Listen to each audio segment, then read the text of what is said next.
COVID-19 didn't kill as many infants and toddlers as adults, but new data makes it painfully clear just how much infants and toddlers are suffering as a result of the pandemic.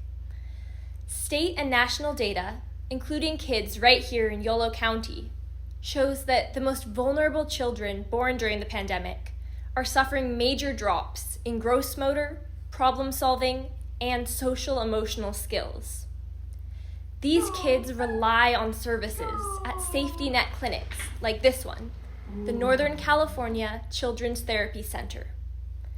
But a lack of access due to the pandemic, combined with a lack of funding, is starting to take its toll.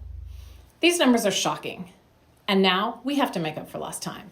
Chloe was born severely premature at about 26 weeks. Yeah. So really, Chloe was isolated pretty much for the first 3 years plus of her life.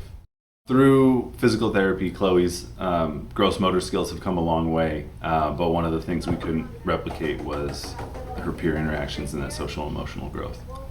And so now we're really focused on social emotional improvement. So without COVID, there's no doubt in my mind that she would have been forging relationships and building connections so much earlier. We were first referred to another clinic that was an hour away, and then we found CTC, and they were able to come to us. That was, life-changing for us and for her. Matthias was my miracle baby. He was born at 24 weeks gestation. He's the survivor of a set of twins. He was born at 14 ounces.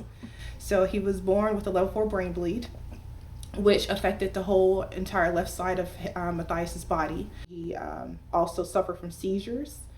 We borrowed a walker from the CTC. He was walking with Miss Darcy and I believe Megan at the time, and he was coming towards me holding on to the walker with both hands. Then all of a sudden it's like Mom walks in, Matthias is like, let's let this walker go, I'm going to you, Mom. And he started taking his first steps towards me without the walker. I learned the true value of therapy and how important it is in kids' life.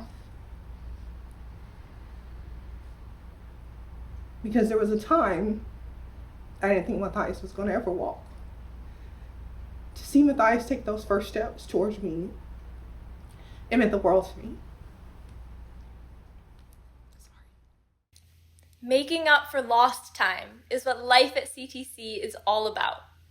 But with too few helping hands, 30% cancellation rates, and shrinking reimbursements, this safety net is starting to show signs of strain. We can help these kids catch up from the pandemic, but it's going to take more time, it's going to take more people, and it's going to take more money. And all three of those things are really hard to find right now.